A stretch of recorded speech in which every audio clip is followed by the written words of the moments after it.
여보, 빨리 와봐요. 이게 뭐예요? 황경자 씨의 목소리가 떨리고 있었습니다. 남편은 신문을 내려놓고 아내에게 다가갔습니다. 어? 갑자기 무슨 일이길래 그래요? 황 씨는 휴대폰 화면을 보여주며 손가락으로 화면을 가리켰습니다. 이게 둘째 돌잔치 때 찍은 사진 아니에요? 근데 우리는 왜 없는 거죠? 남편은 화면을 들여다보았습니다. 사진 속에는 황 씨의 아들 민순애, 며느리 유라 그리고 며느리네 친정 식구들이 함께 웃고 있었습니다. 화려하게 꾸며진 생일상과 돌잔치 현수막이 보였습니다. 아니, 엊그제 우리한테는 간소하게 지네 식구 셋이서만 할 거라고 했잖아요. 근데 이게 무슨 일이에요? 황 씨가 믿기지 않는다는 듯 말했습니다. 핸드폰에 올린 걸 보니 우리가 모를 거라고 생각한 모양이군. 남편이 쓴웃음을 지었습니다. 황 씨는 마음이 무너져 내리는 듯 했습니다. 사돈 가족은 다 불러놓고 우리만 왜? 이게 뭐 하는 짓거리지? 남편은 더 이상 말을 잇지 못했습니다. 그저 깊은 한숨만 내쉬었습니다. 둘 다 같은 생각을 하고 있었습니다. 어떻게 자신들을 이렇게 소외시킬 수 있는지, 무엇이 이런 상황을 만들었는지 이해할 수 없었습니다. 황 씨는 떨리는 손으로 아들에게 전화를 걸었습니다. 신호음이 길게 이어졌지만 아들은 받지 않았습니다. 그녀는 다시 시도했지만 여전히 응답이 없었습니다. 받지를 않네요. 황 씨가 실망스러운 목소리로 말했습니다.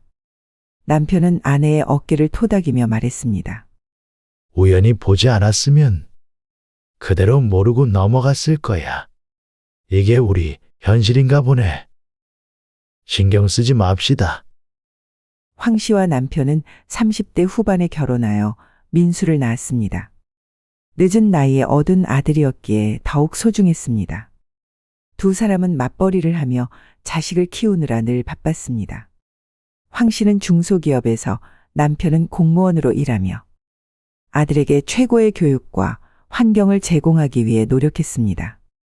우리는 젊을 때 제대로 즐기지도 못하고 모든 시간을 민수한테 쏟았잖아요. 황 씨가 옛 앨범을 넘기며 말했습니다. 남편은 고개를 끄덕였습니다. 민수 대학 등록금, 자격증 시험 학원비, 결혼할 때 신혼집 마련해주고. 우리가 안 해준 게 뭐가 있지? 아들이 왜 이렇게 자신들을 서운하게 하는지 이해할 수 없었던 황 씨 부부는 오랜 생각에 잠겼습니다. 아들 민수가 결혼을 발표했을 때 두 사람은 기뻤습니다. 비록 며느리 유라가 그들보다 훨씬 젊은 부모를 둔 가정에서 자랐기 때문에 처음에는 어색함이 있었지만 황 씨와 남편은 모든 지원을 아끼지 않았습니다. 결혼식 비용도 절반 넘게 우리가 냈잖아요. 신혼집도 전세금의 대부분을 지원했고. 황 씨가 한숨을 쉬었습니다. 남편은 창밖을 바라보며 말했습니다. 섭섭지 않게 챙겨줬었지. 그래도 우리 아들 행복하니까 그걸로 된 거라고 생각했지. 그러나 황 씨의 아들 민수와 유라가 결혼한 지 2년 만에 임신 소식을 전했을 때부터 상황이 달라지기 시작했습니다. 두 사람이 맞벌이를 한다는 이유로 아이가 태어나면 봐달라는 요청이 자연스레 나왔습니다. 저희 둘 다 직장이 있어서요. 어머님, 아버님께서 봐주시면 정말 고맙겠어요. 며느리 유라의 부드러운 목소리가 귓가에 맴돌았습니다. 그때 황 씨는 망설였습니다. 카페를 막 시작한 상황이었고 남편도 은퇴 후 시작한 대외 활동이 있었습니다. 그러나 자식의 부탁을 거절하기가 쉽지 않았습니다. 우리도 생활이 있는데 매일 아이를 봐주기는 어려울 것 같다.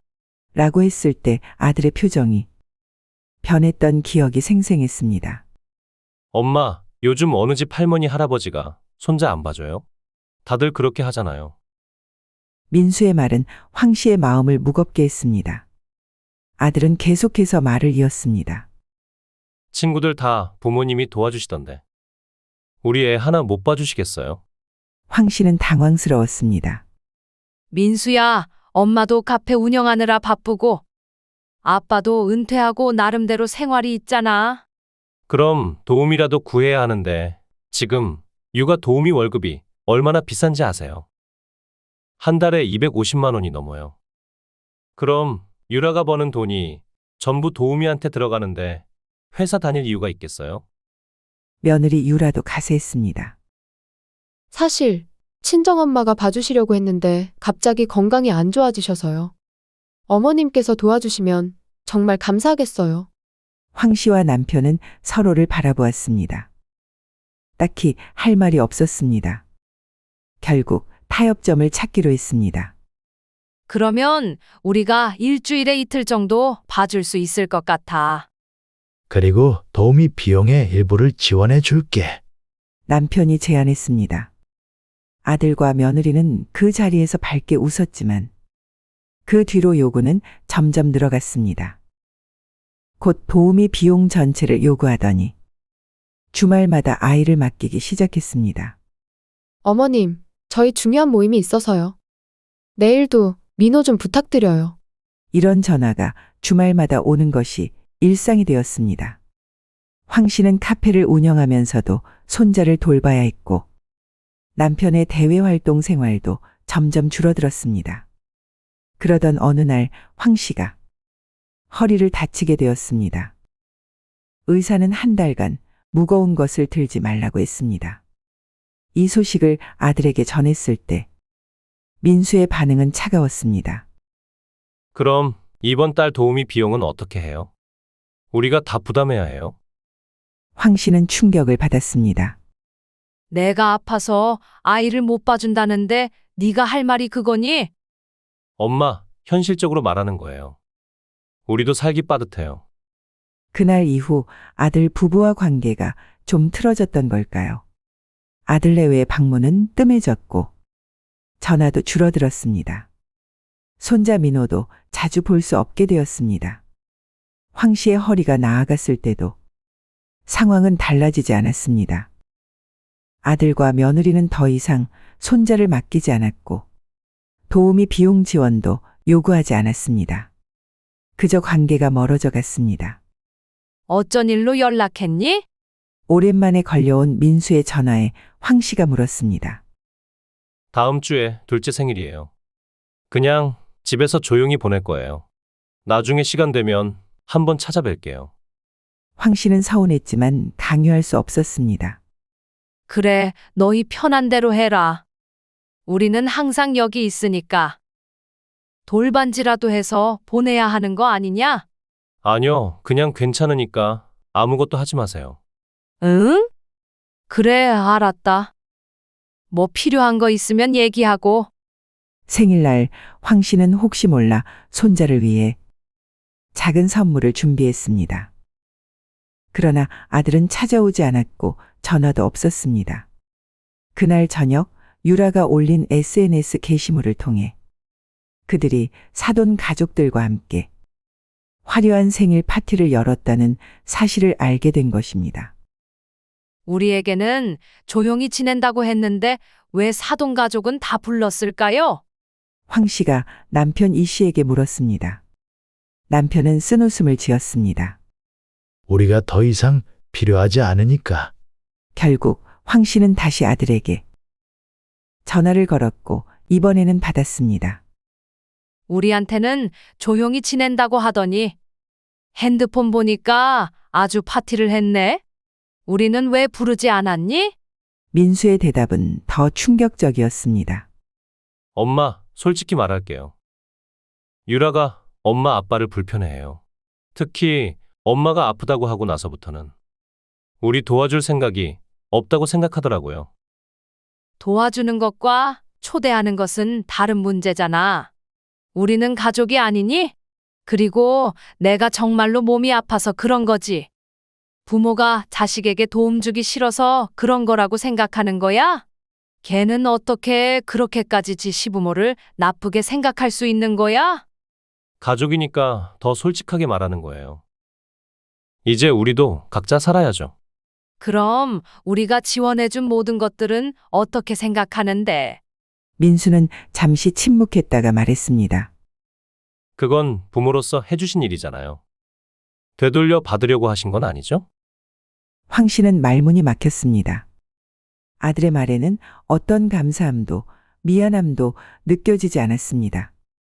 더 이상 이렇게는 못 살겠어요. 황 씨가 남편에게 말했습니다. 우리가 희생한 만큼 자식에게서 받은 게 뭐가 있나요? 남편은 아내의 손을 꼭 잡았습니다. 우리가 너무 많이 주다 보니 당연하게 여기는 것 같아. 함께 대화를 나눈 후 두 사람은 결단을 내렸습니다. 아들에게 더 이상의 경제적 지원을 하지 않기로 했습니다. 그리고 그들의 결정을 아들에게 알렸습니다. 민수야, 우리가 할 말이 있어. 남편이 단호한 목소리로 말했습니다. 이제부터 너희 가정에 대한 모든 지원을 중단하기로 했다. 민수는 놀란 눈으로 부모를 바라보았습니다. 네? 그게 갑자기 무슨 말씀이세요? 갑자기가 아니야. 내가 우리를 어떻게 생각하는지 이제 알았기 때문에 하는 말이야. 우리는 너희의 ATM기가 아니야. 그리고 너희 마음대로 배제해도 되는 사람들도 아니고. 아버지, 제가 언제 그렇게 했다고 그러세요? 황 씨가 말을 이었습니다. 둘째 돌잔치 때 우리만 빼고 파티한 것부터가 시작이야. 그리고 네 말대로 우리는 이제 각자의 삶을 살자. 너희도 너희 삶을 살고 우리도 우리 삶을 살 거야. 아들 민수의 얼굴이 붉어졌습니다. 그래서 손자도 안 보실 거예요? 그럼 저희는 어떻게 해요? 남편이 단호하게 대답했습니다. 네가 한 말 기억 안 나. 이제 우리도 각자 살아야죠. 그 말대로야 너희 가정은 너희가 책임져. 민수는 말을 더듬었습니다. 그래도. 부모님이신데. 맞아, 우리는 부모야. 하지만 너희가 필요할 때만 부모고, 필요 없을 때는 소외시키는 그런 부모는 이제 그만할래. 아들 민수는 당황해서인지 화가 나서인지 황급히 자리를 떴습니다. 그리고 얼마 후 며느리 유라에게서 전화가 왔습니다. 어머님, 저희가 어떻게 하면 될까요? 민호 도우미 비용이 생각보다 너무 비싸요. 황 씨는 차분하게 대답했습니다. 우리가 그동안 할 수 있는 건 다 했어. 이제는 너희가 알아서 해. 그 후 몇 달 동안 아들 부부는 여러 번 연락을 시도했지만 황 씨와 남편은 단호했습니다. 육아 도우미 비용 문제, 주말 아이 돌봄 요청, 심지어 다가오는 명절 준비까지 모든 요청을 거절했습니다. 아들한테 너무 냉정한 것 같기도 해요. 황 씨가 어느 날 남편에게 말했습니다. 남편은 고개를 저었습니다. 이게 냉정한 게 아니야. 이제야 정상적인 부모 자식 관계를 만들어가는 거지. 우리도 우리의 삶이 있어. 그런데 예상치 못한 일이 벌어졌습니다. 어느 날 황 씨의 카페에 며느리 유라가 찾아온 것입니다. 오랜만에 보는 며느리의 모습에 황 씨는 잠시 당황했습니다. 어머님, 잠시 시간 좀 내주세요. 유라는 평소와 다른 차가운 목소리로 말했습니다. 황 씨는 고개를 끄덕이고 조용한 자리로 안내했습니다. 무슨 일이니? 갑자기 찾아오다니. 유라의 얼굴은 굳어 있었습니다. 어머님, 직접 보여드리고 싶은 게 있어요. 유라는 자신의 휴대폰을 꺼내 황 씨에게 건넸습니다. 화면에는 시어머니의 이중적인 모습이라는 제목의 게시글이 보였습니다. 이게 뭐니? 황 씨가 물었습니다. 제 인스타그램 계정이에요. 제가 어떤 시부모를 만났는지 모두에게 공유했어요. 황 씨는 믿을 수 없다는 표정으로 화면을 내려 읽기 시작했습니다. 도움이 필요할 땐 연락도 안 받고. 정작 본인들은 매일 여행 다니면서 즐기는 시부모? 손주 얼굴 보는 것보다 카페 운영이 더 중요한 할머니. 자식한테 해준 것 계산하면서 이제 와서 차별하는 뒤끝 있는 노인들. 게시글에는 황 씨가 카페에서 일하는 사진, 남편과 여행 갔던 사진들이 편집되어 있었습니다. 황 씨의 손이 떨렸습니다. 이게 무슨 짓이니? 사실만 말한 건데요. 어머님은 저희가 정말 필요할 때 외면하셨잖아요. 그리고 어머님 덕분에 제 팔로워가 3배나 늘었어요. 사람들이 공감해 주니까요. 나를 이렇게 망신 주려고 일부러 찾아온 거야?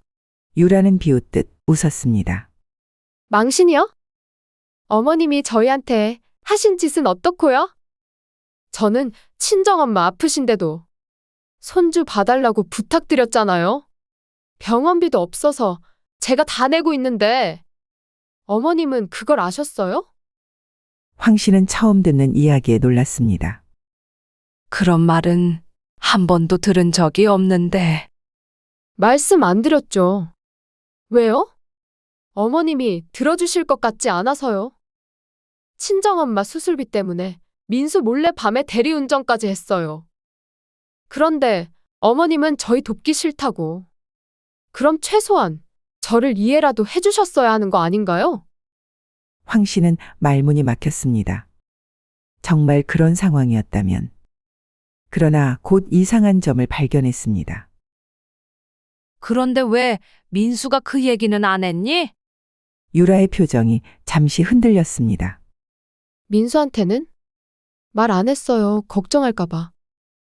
그 순간 카페 문이 열리고 민수가 들어섰습니다.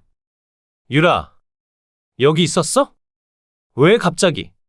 민수는 어머니와 아내를 번갈아 바라보다가 유라의 핸드폰을 발견했습니다. 이게 뭐야? 민수가 핸드폰을 집어들고 게시글을 읽기 시작했습니다.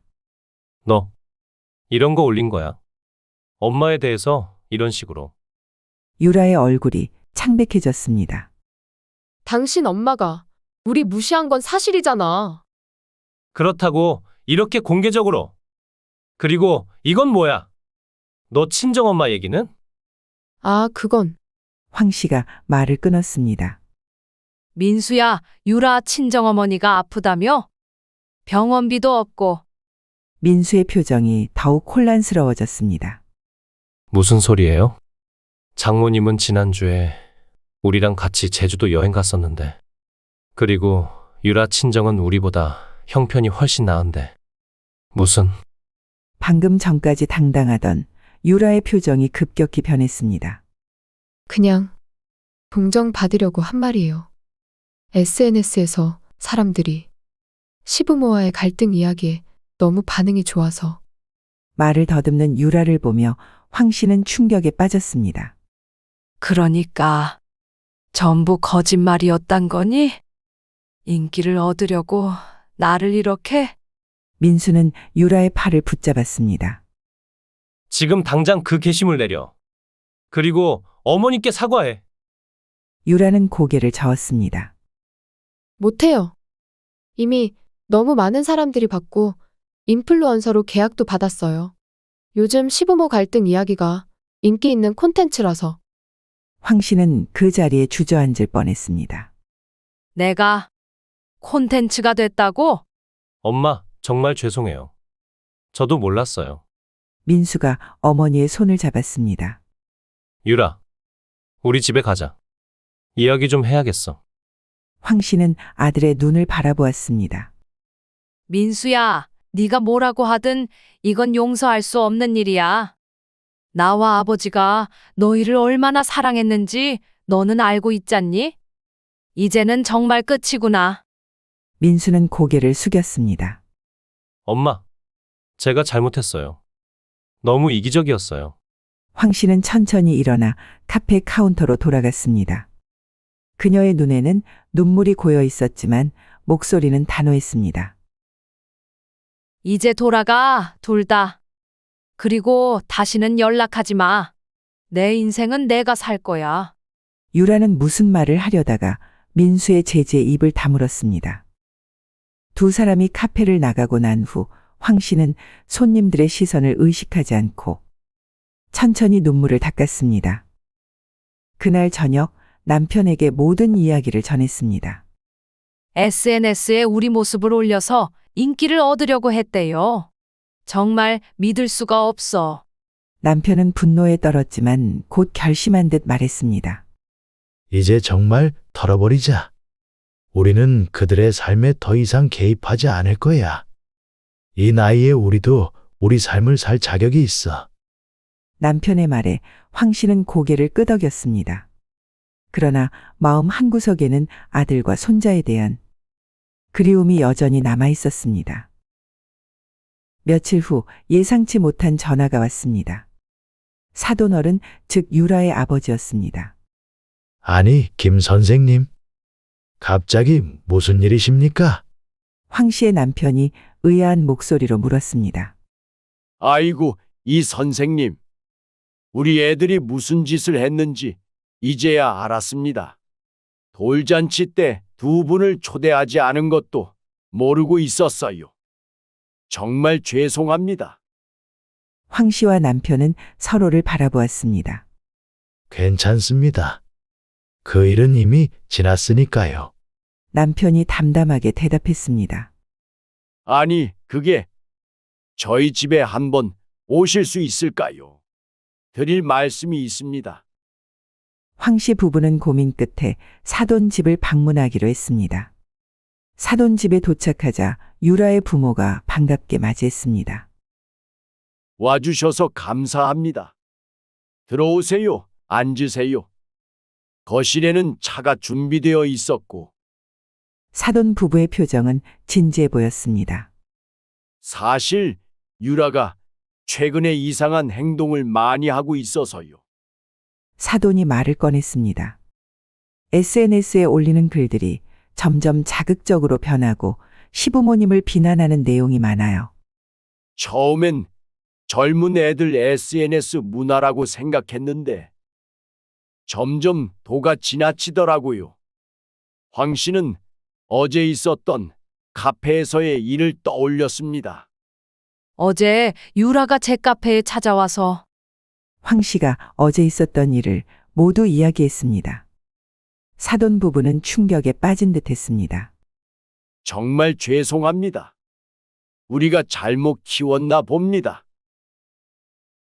유라가 어릴 때부터 관심받기를 좋아했는데 이렇게까지 될 줄은? 사돈 내외는 고개를 숙였습니다. 민수와도 사이가 안 좋아지고 있어요. 유라가 SNS 활동에 너무 몰두하면서 요즘은 SNS에서 나쁜 시부모 이야기가 인기가 많아서 거기에 빠진 것 같아요. 황 씨는 가슴이 아팠습니다.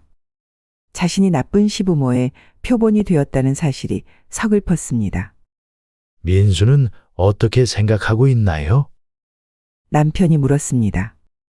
많이 혼란스러워하고 있어요. 어제 저희 집에 와서 울더라고요. 어머니께 너무 죄송하다고. 하지만 유라와도 이혼하기 싫다고.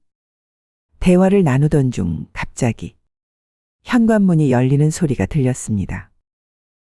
엄마, 아빠, 저 왔어. 유라의 목소리였습니다. 거실로 들어선 유라는 황 씨 부부를 보고 얼굴이 하얘졌습니다. 어머님, 아버님. 사돈이 단호한 목소리로 말했습니다. 유라야, 너 우리 말 기억나지? 어제 카페에서 한 행동에 대해 당장 핸드폰 SNS 계정 삭제하고 황 어머님께 사과하라고 했잖니. 유라는 고개를 푹 숙였습니다. 저 이미 계정은 삭제했어요. 그런데 이미 계약한 광고주들이 있어서. 광고 주고 뭐고 그런 걸로 돈 벌 생각 마. 유라의 어머니가 단호하게 말했습니다. 네가 어떻게 시부모님을 이용해서 돈을 벌 생각을 해? 유라는 눈물을 글썽이며 황 씨에게 고개를 숙였습니다. 어머님, 정말 죄송합니다. 하지만 황 씨는 이미 마음을 닫았습니다. 이제 와서 뭘 어쩌라고. 내가 SNS 소문에 악독한 시어머니가 된 건 어떻게 되돌릴 거니? 유라의 얼굴이 창백해졌습니다. 그게 사실 제가 올린 글이 인기가 너무 많아서 다른 계정들이 캡처해서 퍼뜨리고 있어요. 방 안의 공기가 얼어붙었습니다. 무슨 소리야? 사돈이 물었습니다. 제 글이 시부모 갈등 커뮤니티에서 화제가 됐어요. 다들 10월대의 진실이라고. 황 씨는 자리에서 일어났습니다. 더 이상 들을 필요 없겠네요. 황 씨와 남편은 자리를 떴습니다. 사돈 부부의 만류에도 불구하고 돌아가는 길을 택했습니다. 집으로 돌아오는 차 안에서 황 씨는 깊은 한숨을 내쉬었습니다. 이제 어떻게 해야 할까요? 남편은 묵묵히 운전하다가 말했습니다. 사실 나도 요즘 SNS라는 걸 좀 공부해 봤어. 그 일 있고 나서 거기서 인기를 얻으려면 더 강한 이야기가 필요하다고 하더라고. 황 씨는 남편을 의아하게 바라보았습니다. 무슨 말이에요? 우리도 반격을 할 수 있다는 거지. 다음 날 황 씨는 남편의 도움으로 SNS 계정을 만들었습니다. 60대 시어머니, 인플루언서 며느리의 거짓말에 희생된 실제 이야기. 첫 게시물에는 유라가 올린 내용의 진실과 거짓을 하나하나 밝혔습니다. 결혼식 비용 영수증, 신혼집 지원 내역, 손주를 돌봐준 사진들, 그리고 며느리 친정어머니가 제주도에서 찍은 최근 사진까지. 난 처음부터 SNS라는 걸 몰랐어요. 그냥 아들이 행복하길 바랐을 뿐인데. 황 씨의 솔직한 글은 금세 화제가 되었습니다. 중년 여성들의 목소리라는 커뮤니티에서 퍼져나가기 시작했고, 곧 유라의 글을 공유했던 계정들에서도 황 씨의 이야기가 언급되기 시작했습니다. 어머님, 제발 그 글 좀 내려주세요. 민수가 황 씨에게 전화를 걸어왔습니다. 유라가 너무 힘들어해요. 회사에서도 소문이 퍼져서. 황 씨는 차분하게 대답했습니다. 그럼 유라는? 내가 겪은 상처는? 그건 정말 죄송해요. 내가 어떻게 느꼈는지 알아? 평생 보살펴 키운 아들이 자기 아내의 거짓말에 속아 넘어가서. 엄마, 제발요. 유라가 잘못했지만 이제 정말 반성하고 있어요. 황 씨는 잠시 생각에 잠겼습니다. 민수야, 엄마도 다시는 이런 식으로 관계를 망치고 싶지 않아. 하지만 이번 일은 단순한 갈등이 아니야. 엄마의 명예, 자존심까지 상한 일이야. 그래도 내일 너희 둘이 집으로 와. 따로 얘기할 게 있어. 다음 날 민수와 유라는 황 씨의 집을 찾아왔습니다. 유라는 눈이 퉁퉁 부어 있었고 민수도 지친 표정이었습니다. 황 씨와 남편은 두 사람을 거실로 안내했습니다. 자, 앉아. 황 씨가 말했습니다. 테이블 위에는 서류 봉투가 놓여 있었습니다. 이게 뭐예요? 민수가 물었습니다. 황 씨는 봉투를 밀었습니다. 열어봐. 민수가 봉투를 열자 통장 사본과 함께 여러 서류가 나왔습니다. 이건 너희 결혼할 때 신혼집 전세금, 결혼식 비용, 육아 도우미 비용까지. 우리가 지원한 모든 내역이야. 유라의 얼굴이 창백해졌습니다. 이걸 왜 보여주시는 거예요? 황 씨는 고개를 들어 두 사람을 바라봤습니다. 계산하려는 게 아니야. 그냥 분명히 할 뿐이야. 우리가 얼마나 너희를 위해 희생했는지 정확히 알려주고 싶었어. 민수는 서류를 보며 충격에 빠졌습니다. 이렇게까지. 그리고 어제 변호사와 상담했어. 남편이 말했습니다. 유라가 올린 글로 인한 명예훼손과 사생활 침해에 대해 유라가 흐느끼기 시작했습니다. 죄송합니다. 정말 죄송해요. 황 씨는 한숨을 내쉬었습니다. 법적으로 문제 삼으려는 건 아니야. 그냥 너희에게 진지하게 생각할 시간을 주고 싶어서. 고맙습니다, 어머님. 유라가 울먹이며 말했습니다. 그리고 마지막으로 하나 더. 황 씨가 말했습니다.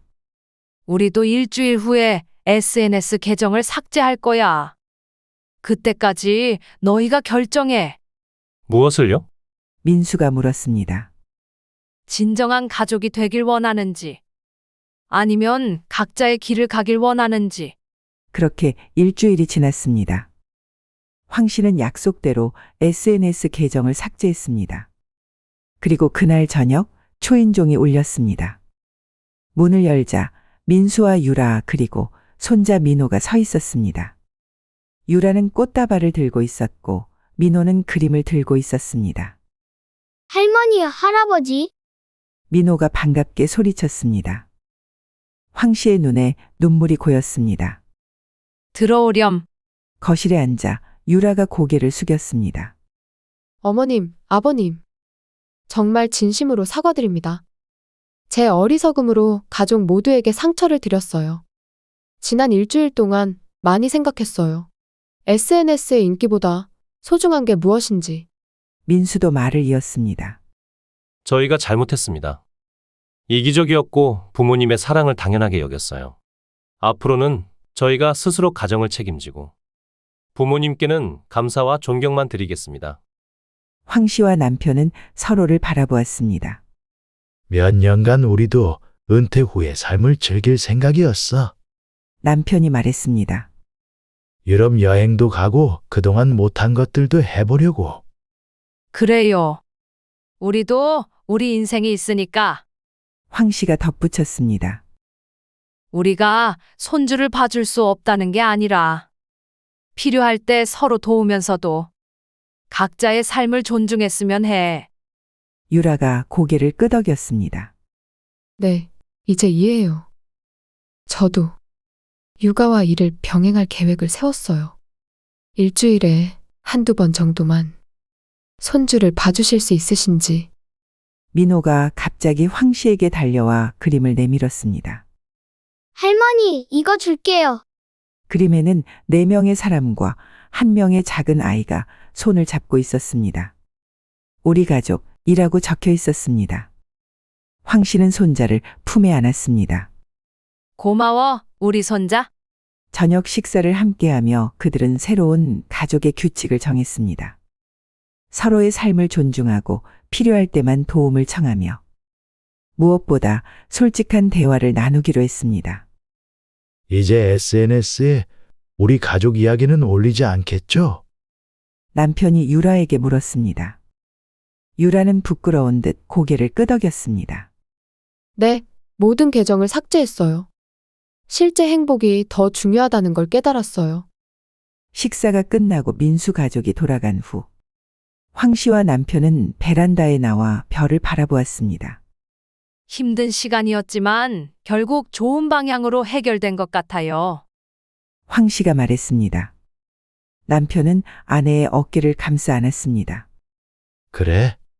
이제 우리도 계획했던 여행도 가고 하고 싶은 일도 하면서 가끔은 손주도 보면서 말이지. 황 씨는 미소 지었습니다. 우리 같은 노년의 부부도 행복할 자격이 있잖아요. 물론이지. 우리의 인생도 우리 것이니까. 두 사람은 서로의 손을 맞잡았습니다. 비록 상처를 주고받았지만 결국 서로를 이해하게 된 가족의 이야기는 여기서 끝이 아닙니다. 새로운 관계의 시작일 뿐이었습니다.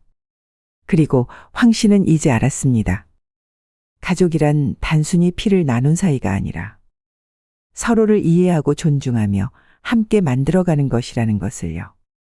긴 이야기 들어주셔서 감사합니다. 초인종을 누르자 놀란 표정으로 며느리가 문을 열었습니다. 어머, 어머니! 갑자기 웬일이세요? 미리 연락 주셨으면.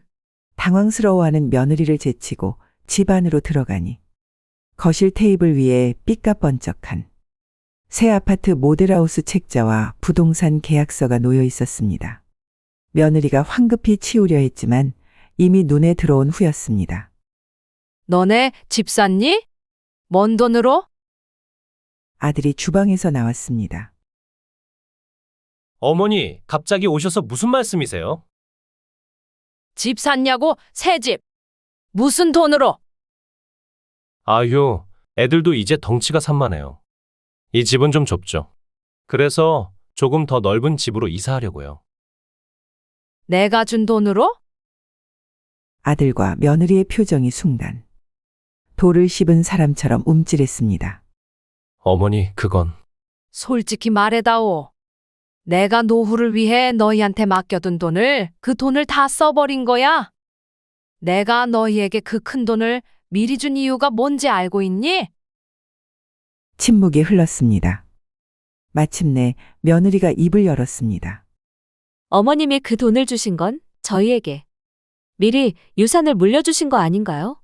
어머님도 너희들 쓸 때 써라 라고 하셨잖아요. 며느리의 당돌한 말대꾸에 저는 할 말을 잃었습니다. 제가 준 돈은 나중에 제가 자식들에게 도움이 필요할 때 금전적으로 부담 느끼지 말라고. 그때 부모 뒷바라지가 필요한 상황에서 저에게 쓰라고 맡겨둔 것인데 아들 내외는 뻔뻔하게도 쓰라고 준 돈 쓴 건데 뭐가 문제냐는 식으로 말했습니다. 대성아, 너한테는 엄마가 따로 얘기까지 하지 않았니? 엄마 노후 자금이라고? 그러니까 잘 가지고 있어 달라고. 그럼 나중에 내가 아프거나 도움이 필요하면 어떻게 할 생각이었니? 뭐 내다 버리기라도 하려고. 아들이 불편한 표정으로 대답했습니다. 그때는 그때 가서 생각하면 되지 않을까요? 지금은 아직 어머니 건강하시잖아요. 박 씨는 어이가 없었습니다. 이런 싹퉁머리 없는 며느리는 드린 적이 없다고 생각했었는데 어쩌다가 아들 곁에 저런 무시무시한 며느리가 들어앉은 것일까요? 사실 박 씨는 몇 달 전부터 몸에서 느껴지는 기운이 영 심상치 않아 최근 건강검진을 받은 차였습니다. 뭐? 아직 건강해? 예끼 이놈의 자식들아, 그게 부모한테 할 말이 있고 하면 안 되는 말이 있는 거지. 한순간 저는 제가 얼마나 어리석었는지 깨달았습니다. 집으로 돌아오는 길, 마음은 이미 돌처럼 무거워졌습니다. 오늘의 사연 보내주신 박 씨는 최근 아들 내외와 겪었던 기상천외한 이야기를 적어주시며 다시는 아들과 며느리가 자신을 얕보지 못하게 제대로 복수해 부모의 엄함을 보여주셨다고 하는데요. 도대체 어떤 사연인지 지금부터 바로 함께 알아보겠습니다. 사연에 앞서서 이 영상의 좋아요와 저희 채널 구독을 눌러주시면 영상 제작과 채널 운영에 무료로 큰 힘을 보태어 주실 수 있습니다. 안녕하세요. 저는 올해 78 된 박수님입니다. 오늘 이 사연을 쓰기까지 얼마나 많은 망설임이 있었는지 모릅니다. 마치 제 속옷을 사람들 앞에 늘어놓는 것 같은 부끄러움이 있었지만 제 실수를 통해 다른 분들이 같은 아픔을 겪지 않길 바라는 마음으로 용기를 냈습니다. 3년 전 저는 서울 강북의 40년 된 단독주택에서 혼자 살고 있었습니다. 남편은 5년 전 폐암으로 세상을 떠났고 그 후로 저는 230평 남짓한 그 큰 집에서 홀로 지내왔습니다. 예전엔 자식들 뛰어다니는 소리로 시끌벅적했던 집이 너무 조용해져서 가끔은 텔레비전을 틀어놓고 소리라도 들으며 외로움을 달랬습니다. 우리 부부는 평생 땅과 집을 사고 팔며 재산을 모았습니다. 그도 그럴 수 있었던 것은 남편은 부동산 중개업을 하다가 나중에는 작은 건설회사까지 차렸었어요. 저는 그 옆에서 격리 일을 도우며 살림을 꾸렸죠. 자식은 아들 하나, 딸 하나를 두었는데 두 아이 모두 대학까지 보내고 결혼도 시켜주었습니다. 특히 아들 대성이는 우리 가족의 자랑이었어요. 서울대 경영학과를 나와 대기업에 취직했고 똑똑한 며느리 유진이와 결혼해 손자 둘을 낳았습니다. 딸 미선이는 간호사가 되어 성실한 사위를 만나 지방에서 살고 있었죠. 그 집을 처음 본 날이 아직도 생생합니다. 1982년 초여름 남편이 퇴근길에 들른 외곽의 한 동네에서 발견한 매물이었습니다. 여보, 내가 좋은 집을 찾았어. 우린 내일 같이 가보세. 남편의 눈빛은 어린아이처럼 반짝였습니다. 다음 날 우리는 허름한 대문을 열고 안으로 들어섰습니다. 230평의 넓은 대지에 낡은 한옥이 있었어요. 집은 오래되었지만 마당은 넓고 뒷뜰에는 감나무와 대추나무까지 있었습니다. 조선시대 사대부 양반댁을 떠올리게 하는 어마어마한 규모였습니다. 남편은 집 주변을 둘러보며 말했습니다. 이곳은 30년 후에 금싸라기 땅이 될 거예요. 우리가 늙어서 손주들과 함께 살 집이 될 거예요. 20년 넘게 부동산을 다루며 날카로운 감각을 키운 남편의 말은 늘 적중했습니다.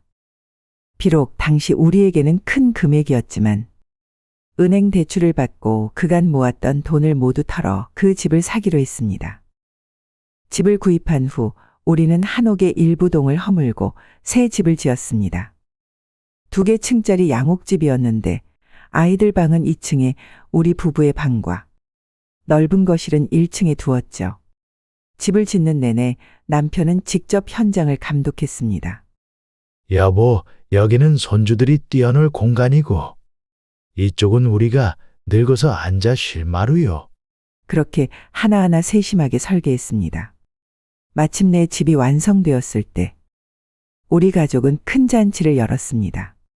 당시 고등학생이던 대성이는 친구들을 불러 바비큐를 했고 중학생이던 미선이는 뒷마당에서 강아지와 놀았습니다.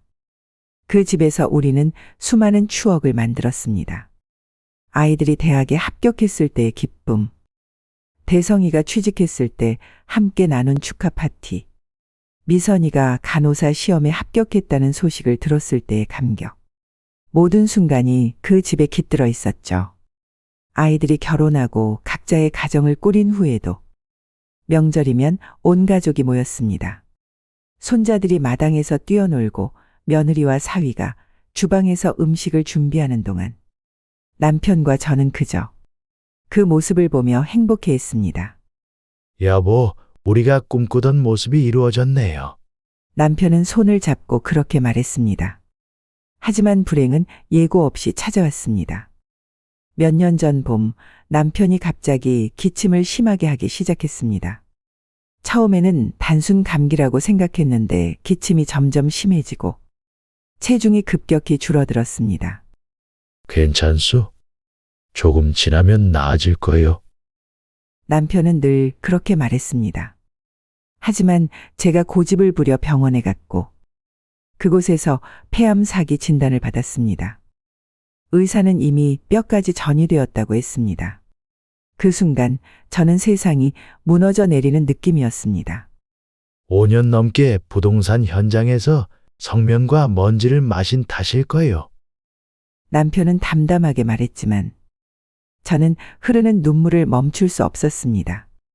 왜 더 일찍 검사를 받지 않았을까? 왜 그의 건강을 더 챙기지 못했을까 하는 후회가 밀려왔습니다. 남편은 1년도 채 버티지 못했습니다. 항암 치료의 고통 속에서도 그는 늘 저를 걱정했습니다. 여보, 내가 가면 집이 너무 클 텐데. 하지만 밟지는 마시오. 이 집에는 우리의 추억이 있으니까. 마지막 날 병원 침대에 누운 남편은 제 손을 꼭 잡고 말했습니다. 40년 동안 고마웠소. 당신이 내 곁에 있어 행복했소. 그날 밤 남편은 평화롭게 눈을 감았습니다. 제 곁에서 제 손을 잡은 채로 장례를 치르고 집으로 돌아왔을 때 그 큰 집이 갑자기 너무 낯설게 느껴졌습니다. 40년 동안 함께 살았는데 단 하루 만에 이 집은 남편 없는 공간이 되었습니다. 텅 빈 거실, 쓸쓸한 식탁, 아무도 없는 마당. 모든 것이 제게 남편의 부재를 외치는 것 같았습니다. 처음 몇 개월은 그저 기계적으로 살았습니다. 아침에 일어나 밥을 차려 남편 자리에 놓고 그가 좋아하던 TV 프로그램을 틀어놓고 그의 잠옷을 빨아 개었습니다. 마치 그가 여전히 살아있는 것처럼 행동했죠. 아들 대성이와 며느리 유진이가 주말마다 찾아와 살펴보았지만 애들이 돌아가면 다시 무거운 정막이 집을 감쌌습니다. 밤이면 남편과 함께 앉았던 마루에 혼자 앉아 별을 바라보곤 했습니다. 여보, 거기서 잘 지내요? 나는 당신이 너무 보고 싶어요. 남편이 떠난 지 1년쯤 되었을 때 그렇게 우울증이 찾아왔습니다. 아침에 일어날 이유가 없었고 식사도 제대로 하지 않았습니다. 한때는 생기 넘치던 뒷마당의 텃밭도 잡초로 가득 찼고 남편이 정성스레 심었던 나무들도 돌보지 않았습니다. 가장 힘들었던 건 밤이었습니다. 40년간 남편의 숨소리를 들으며 잠들었는데 이제는 그 소리가 없었습니다. 잠들기 위해 수면제를 먹기 시작했고 점점 그 용량이 늘어났습니다. 어느 날 밤 그날따라 잠이 너무 오지 않아 추가 복용했던 약이 결국 탈이 나버렸고 쓰러진 저를 딸 미선이가 발견했습니다. 급히 병원으로 실려갔고 그곳에서 중증 우울증 진단을 받았습니다. 어머니, 이렇게 혼자 계시면 안 돼요. 저희 집으로 오세요. 미선이는 울면서 말했지만 저는 고개를 저었습니다. 이 집은 남편의 마지막 흔적이었으니까요. 그가 만져본 벽, 그가 앉았던 의자, 그가 심은 나무.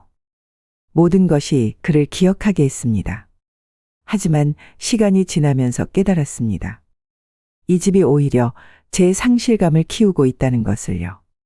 230평의 넓은 집은 저 혼자 감당하기에 너무 컸고 관리하기도 힘들었습니다.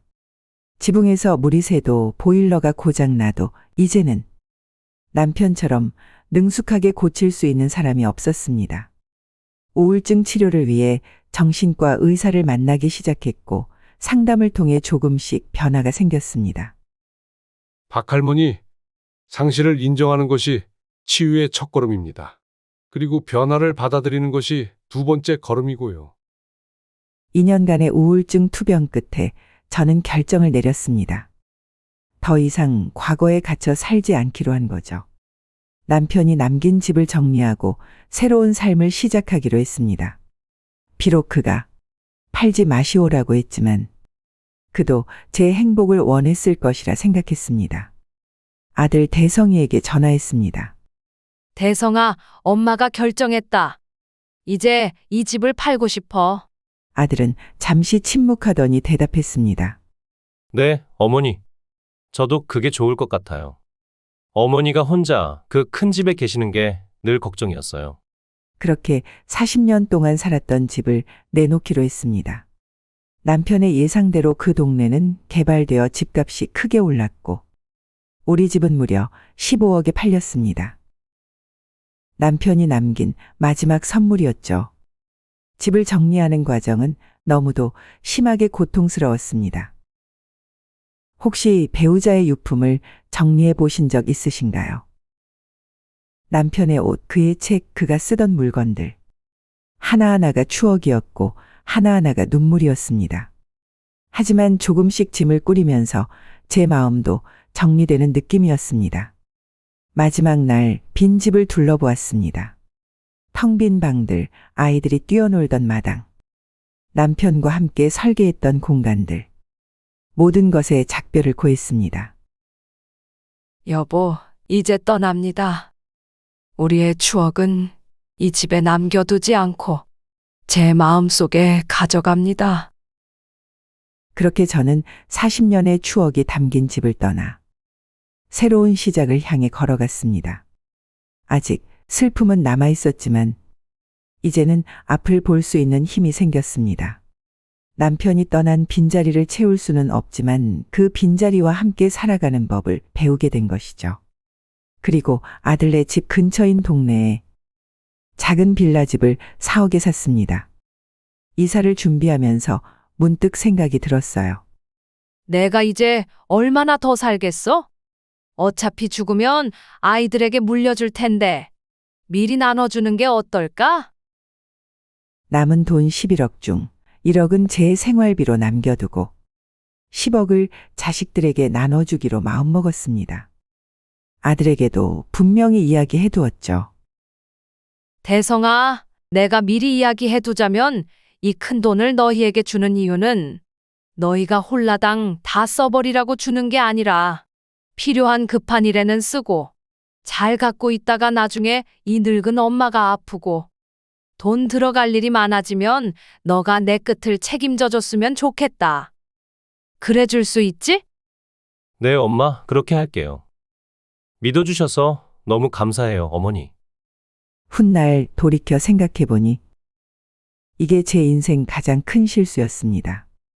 딸 미선이에게는 2억만 주고 아들 대성이한테 8억을 주었어요. 아들이 손자들 교육비와 집 대출이 있다고 해서 더 많이 필요할 거라고 생각했거든요. 게다가 아들이 항상 어머니, 저희가 곁에서 모실게요. 라고 말해왔으니 더 믿음이 갔습니다. 처음에는 모든 게 좋았어요. 이사한 집은 아담하고 관리하기 쉬웠고 아들네 가족과도 일주일에 2번 정도 만나 식사도 함께 했습니다. 어머니, 정말 너무 감사해요. 저희가 정말 평생 모시고 살아야죠. 며느리 유진이도 제가 손자들을 봐주는 날이면 맛있는 음식을 싸보내주곤 했죠. 그런데 반년쯤 지났을 때부터 변화가 생겼습니다. 처음에는 느끼지 못했는데 아들과 며느리의 방문이 점점 뜸해지더군요. 전화에도 요즘 회사가 바빠서 라는 말뿐이었고 손자들도 만나기 어려워졌습니다. 지난 설날 드디어 아들네 가족이 제 집에 왔습니다. 반가운 마음에 정성껏 음식을 준비했는데 며느리의 표정이 어딘가 불편해 보였어요.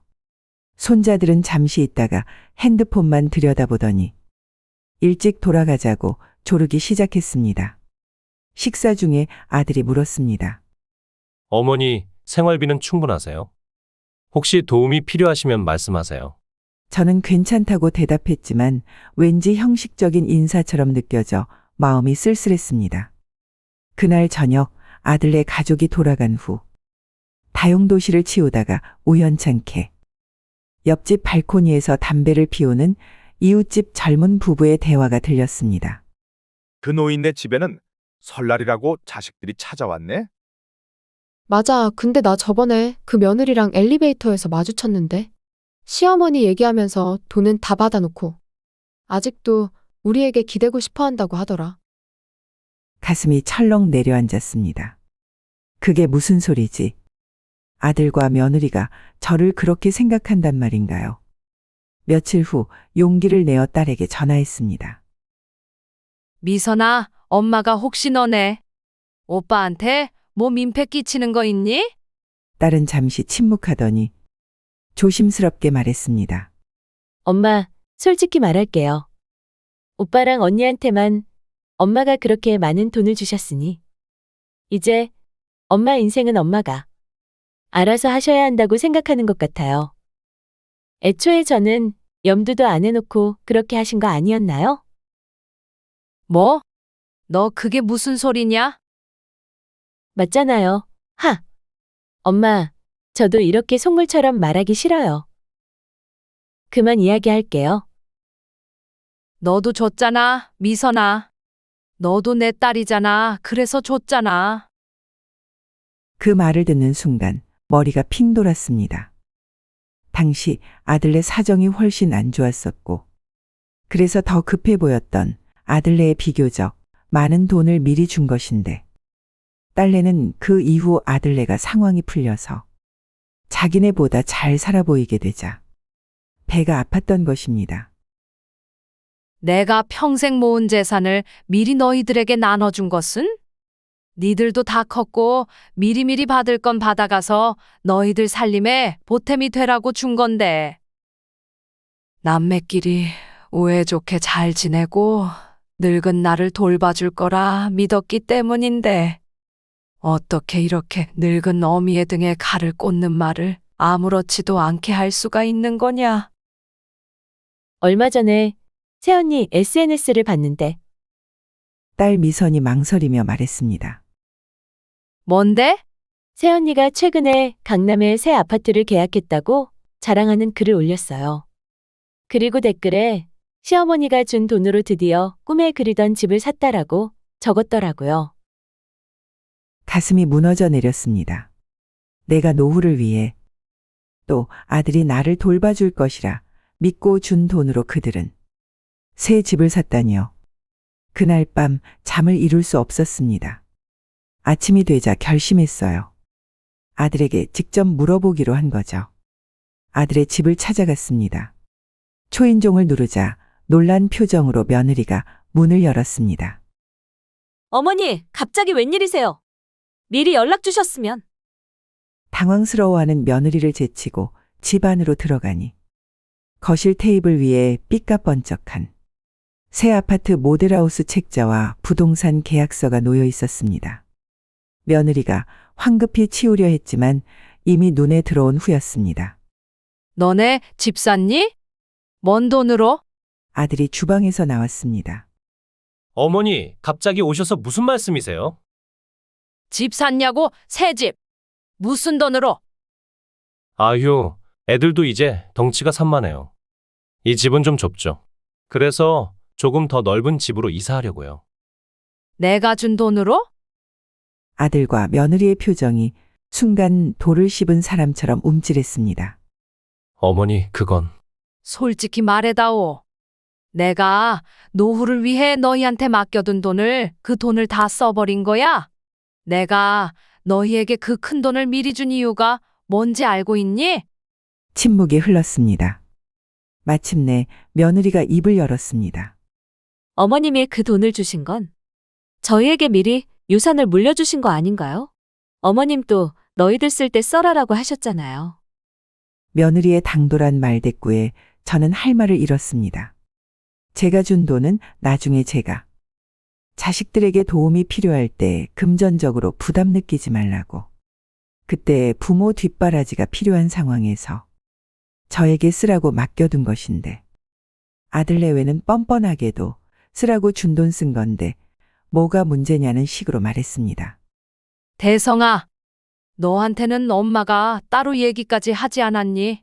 엄마 노후 자금이라고 그러니까 잘 가지고 있어 달라고. 그럼 나중에 내가 아프거나 도움이 필요하면 어떻게 할 생각이었니? 아들이 불편한 표정으로 대답했습니다. 그때는 그때 가서 생각하면 되지 않을까요? 지금은 아직 어머니 건강하시잖아요. 박 씨는 어이가 없었습니다. 이런 싹퉁머리 없는 며느리는 들인 적이 없다고 생각했었는데 어쩌다가 아들 곁에 저런 무시무시한 며느리가 들어앉은 것일까요? 사실 박 씨는 몇 달 전부터 몸에서 느껴지는 기운이 영 심상치 않아 최근 건강검진을 받은 차였습니다. 뭐? 아직 건강해? 예끼 이놈의 자식들아, 그게 부모한테 할 말이 있고 하면 안 되는 말이 있는 거지. 한순간 저는 제가 얼마나 어리석었는지 깨달았습니다. 집으로 돌아오는 길, 마음은 이미 돌처럼 무거워졌습니다. 그런데 더 큰 충격이 기다리고 있었습니다. 다음 날 복지관에서 만난 이웃이 조심스레 물었습니다. 혹시 며느리분 인스타그램 보셨어요? 아니요, 난 그런 거 모르잖아요. 그 이웃은 자신의 휴대폰을 보여주었습니다. 거기엔 며느리가 핸드폰 게시판에 올린 글이 있었습니다. 드디어 서울 외곽이긴 하지만 34평 아파트 계약 완료. 평소에 까칠했던 시엄마 덕분에 이렇게 빨리 내 집 마련의 꿈을 이루다니. 대박이잖아? 사실 시어머니가 우리 집 근처로 이사 온다고 했을 때 너무 싫고 부담스러웠는데 이렇게 좋은 선물을 주실 줄이야. 이제 시어머니는 자기 삶 사시고 우린 우리 삶 살면 되니 빚지는 마음 없이 서로 더 편해질 것 같아요. 그 글 밑에는 아들과 며느리가 샴페인을 들고 웃는 사진이 있었습니다. 그 순간 저는 모든 것을 깨달았습니다. 그들이 저를 가까이 오게 한 건 제 돈을 받기 위한 것이었다는 걸요. 그리고 이제 목적을 달성했으니 저는 더 이상 필요 없는 존재가 된 것입니다. 집에 돌아와 밤새 울었습니다. 평생 모은 돈, 아들을 믿고 준 돈이 이렇게 허무하게 사라지다니. 그런데 문득 옛날 남편이 했던 말이 떠올랐습니다. 자식이라도 돈 문제는 확실히 해둬야 해. 나중에 후회하지 말고. 그때는 그 말에 화를 냈었는데 이제야 남편의 지혜를 깨닫게 되었습니다.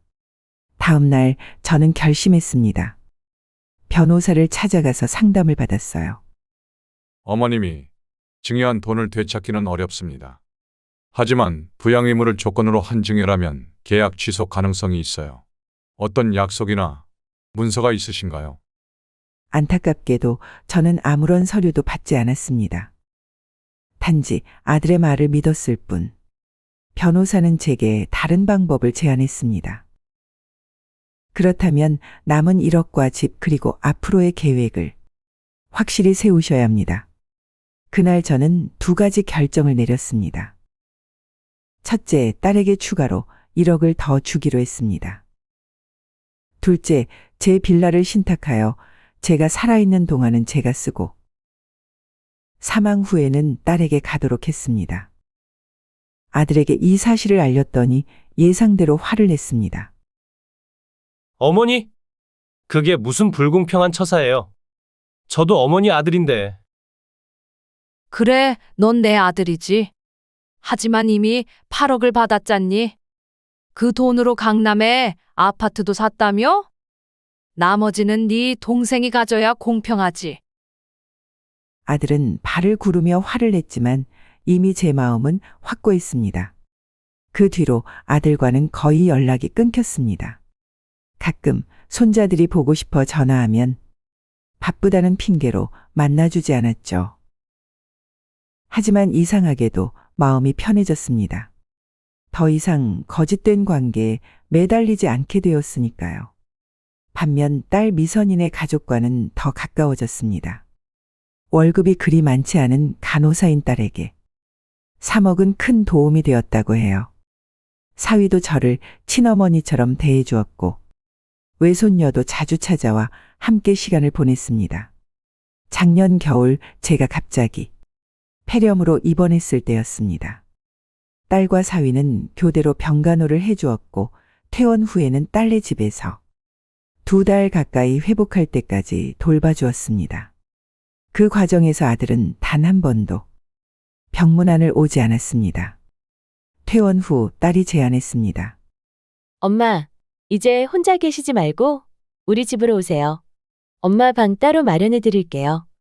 처음에는 사위가 불편할까 망설였지만 사위가 먼저 권했습니다. 어머님, 정말 괜찮습니다. 저도 어머님 계시면 든든할 것 같아요. 그렇게 저는 딸네 집으로 이사했고 제 빌라는 월세로 내놓았습니다. 그 수입으로 딸네 생활비도 조금 보태고 외손녀 학원비도 지원하고 있습니다. 얼마 전 아들이 갑자기 찾아왔습니다. 처음에는 반가웠지만 그의 표정이 썩 좋지 않았습니다.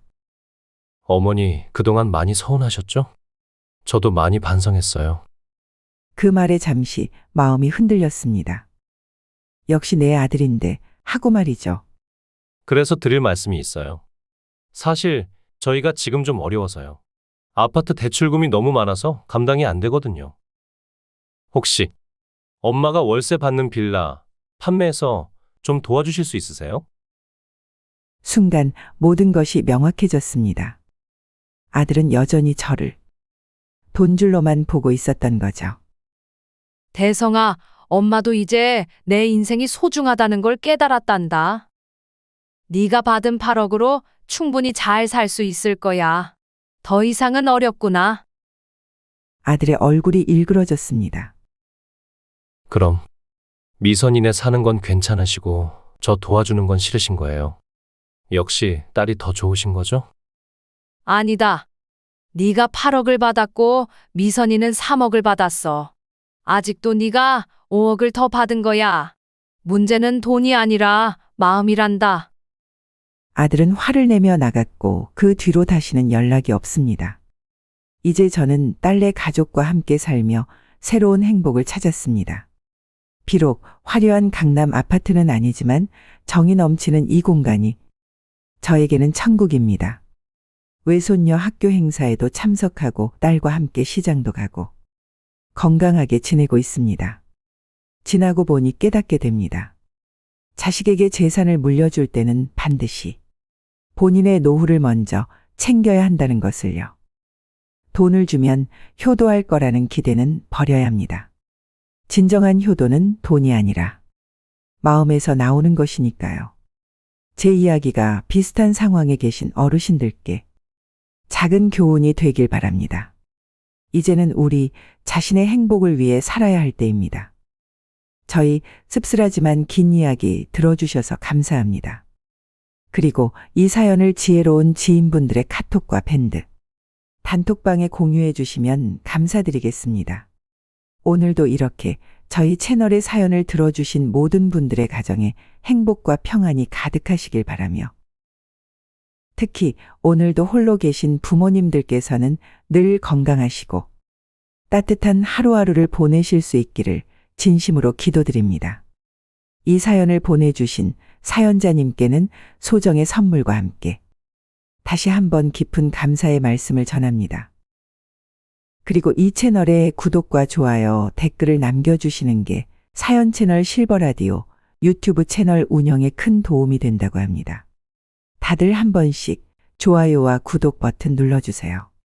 저희 채널의 구독과 이 영상의 좋아요를 눌러주신 분들의 집안 곳곳에 큰 복이 깃들어 올 한 해 좋은 일만 가득하시고 댁내 평안하시기를 늘 기도하고 있습니다.